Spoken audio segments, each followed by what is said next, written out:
কিন্তু যে লোকটা বলে আমি তৃণমূল কংগ্রেসকে এজেন্ট বসতে দেবো না, সে লোকটাকে আমি সাধু বলে মনে করি না। তার কারণ তিনি ডাইরেক্ট পলিটিক্স করে। সবাই সাধু নন, সাধুর বেশে অনেকেই সরাসরি রাজনীতি করছেন। নির্বাচনী প্রচার থেকে মুখ্যমন্ত্রীর মন্তব্যে কার্যত শোরগোল পড়ে যায়, দানা বাঁধে বিতর্ক। খোদ প্রধানমন্ত্রীর মন্তব্যে উঠে আসে সেই প্রসঙ্গ। मंच पर से इन महान संस्थाओं को धमका रही है और इस धमकी ने टीएमसी के गुंडों का हौसला भी बढ़ा दिया है।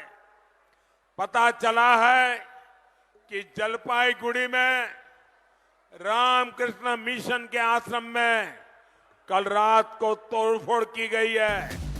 সেই বিতর্ক অবশ্য থামল না। মুখ্যমন্ত্রীর মন্তব্যের 48 ঘন্টা পরেই এবার সরাসরি তাকে আইনি নোটিশ দিলেন কার্তিক মহারাজ। বললেন ওর চৈতন্য হোক। আমার সম্পর্কে যেটা বলছেন সেটা সত্যতা প্রমাণ করুন, বলেই তো এর সমস্যা। চৈতন্য হোক এটাই প্রার্থনা করি। আইনি নোটিশ নিয়ে মুখ না খুললেও নিজের অবস্থানে অনড়ই থাকলেন মমতা বন্দ্যোপাধ্যায়। জানিয়ে দিলেন তার কাছে প্রমাণ রয়েছে। বিজেপি করেন, এলাকায় এলাকায় গিয়ে ধর্মের নামে আপনি বিজেপি করে বেড়ান।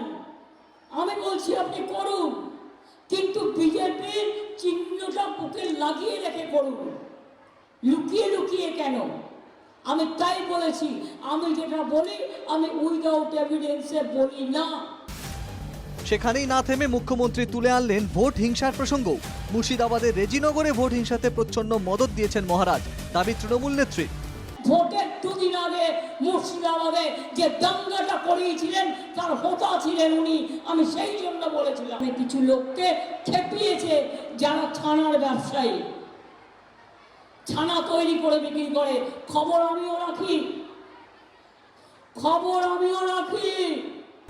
বহরমপুর তার গড়, মুর্শিদাবাদ চেনেন হাতের তালুর মতো। কার্তিক মহারাজকে নিয়ে বিতর্কে কার্যত মুখ্যমন্ত্রীর পাশেই দাঁড়ালেন অধীর। বললেন মহারাজের ভূমিকা নিয়ে এলাকার মানুষই সংশয় প্রকাশ করে।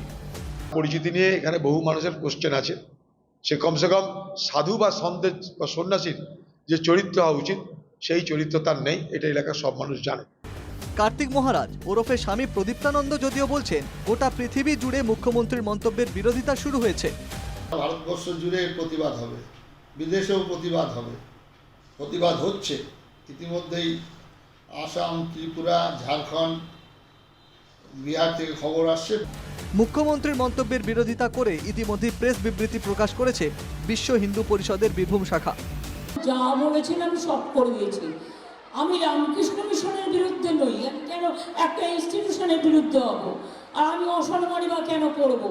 আমি তো কয়েকদিন আগে কলকাতায় ব্রিগেডে গীতা পাঠের অনুষ্ঠানের অন্যতম আয়োজক ছিলেন তিনি। মমতা বন্দ্যোপাধ্যায়ের একদা আস্থাভাজন বলেই পরিচিত ছিলেন কার্তিক। সেই সমীকরণে ফাটল তা তো স্পষ্ট, তবে বিরোধ কি আরও বাড়ল? Bureau report, NKTV Bangla.